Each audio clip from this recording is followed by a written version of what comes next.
All right, we are moving on to proportional relationships.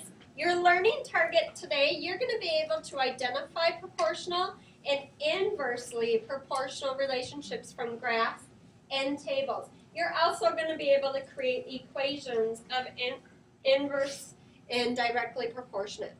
Directly proportionate, it means as one amount increases, another amount increases at the same rate.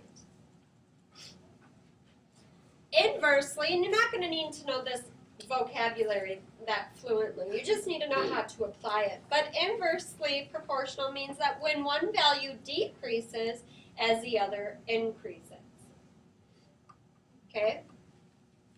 Here's the big stuff that you need right here. You need to be able to look at a graph and identify from the graph if it's going to represent an inverse relationship or direct. Direct is also proportional. You might want to write that down. I think direct is an 8th grade vocab word. Proportional is a 7th grade. Same thing. So y equals kx. The big thing is it goes through the origin. For proportional relationships, it goes through the origin. Inverse. When we learned how to first do algebra,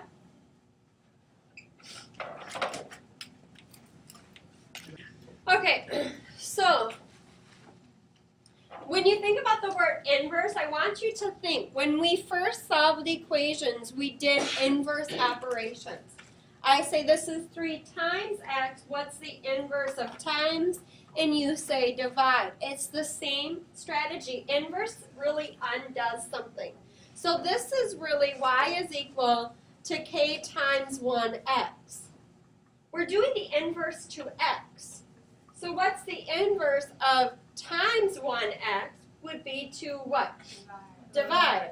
That's how you get y is equal to k divided by x. It's the inverse. Okay? The big thing that you need to know, the key points, look at this graph. They will never touch the axes, ever. It gets, as x gets smaller, y gets closer and closer to, what's that, 0, right? Where x is 0, but it never will touch it, it'll just go up to infinity.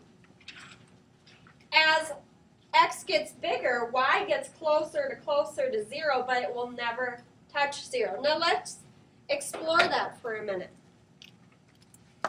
Inverse relationships always have x on the bottom, so you might want to write that, x on bottom. You're going to need to know that today as far as identifying proportional and inversely related equations. You're going to need to know, is x like on the top or is x on the bottom? Now let's identify them from tables. Proportional. It all has to deal with k. We want to know, what does k equal? Okay? If you're a proportional relationship, the ratio of y to x is constant. That means k is equal to y over x.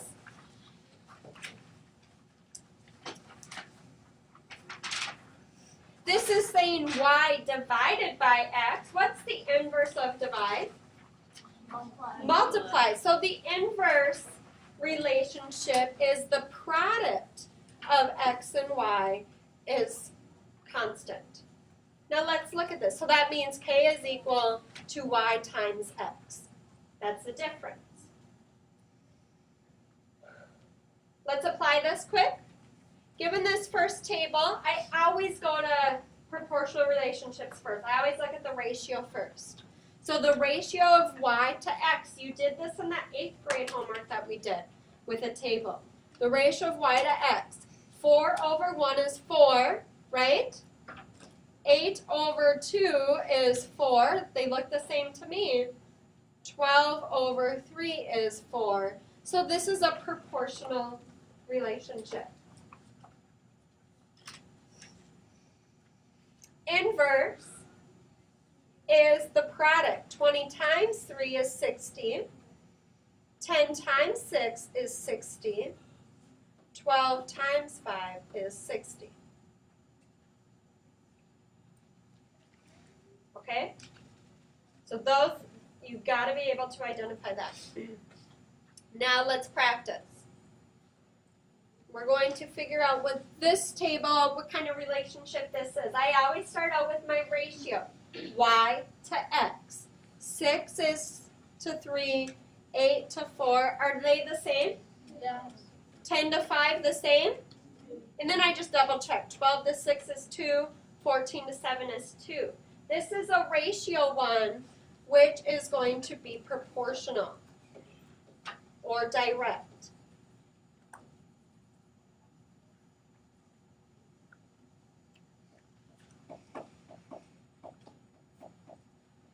Okay, again, I always check with ratios first.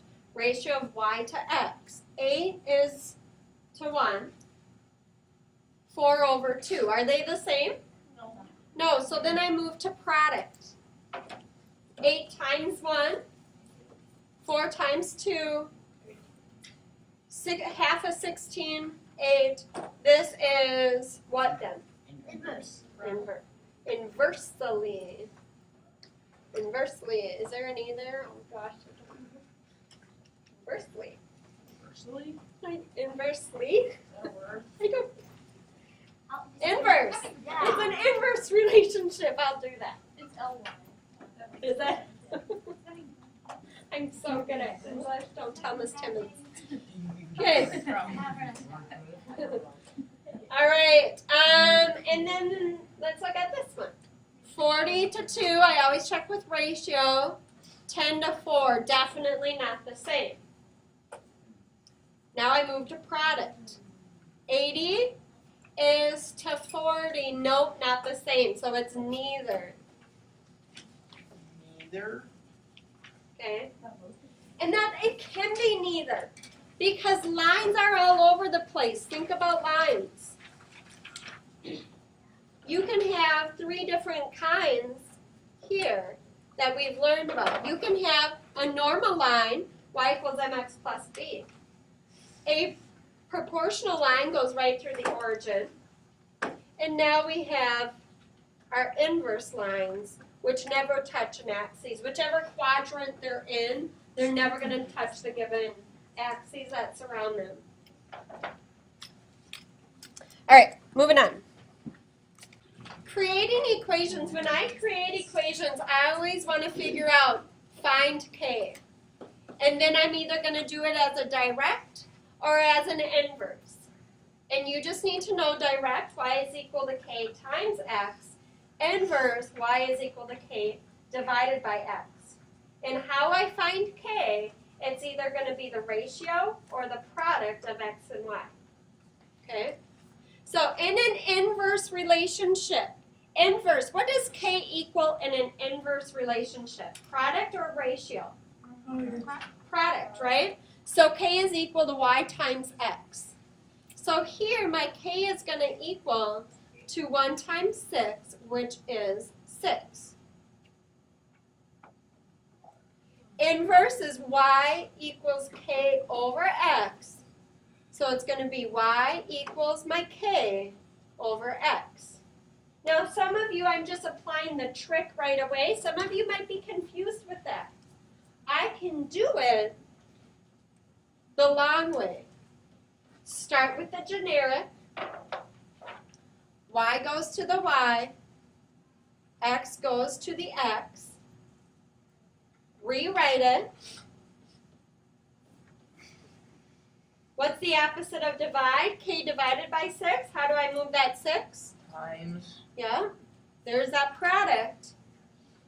K equals 6. And then I plug it into the original equation. Y equals K divided by X.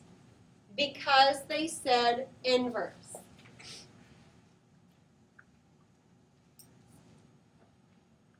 So, in an inverse variation, y is 4 when x is 9.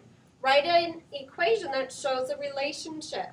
So again, I can do it the big algebra way. Y goes to y, x goes to x.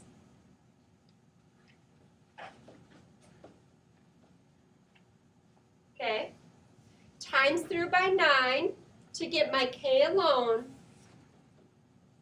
And then I have to put it back in the original formula. Y equals, it's inverse, so it's going to be my k divided by my x. You can quickly find the k, though, if you use that relationship between what k equals. For direct, k is the ratio of y to x. For inverse, k is the product of y and x. Okay? In a direct variation, y is 15 when x is 3. This is direct. So I can do my long algebra way. Plug in what I know. Solve for my k. Rewrite, direct, y equals kx. Y equals k times x. Okay? The next one is also direct. Here I'm going to apply the trick. So my k is equal to my ratio of y to x, 220 over 5, which is 4. It's direct, so I know y equals kx. And that's it. I do like my trick way better, but you need that strong algebra foundation first.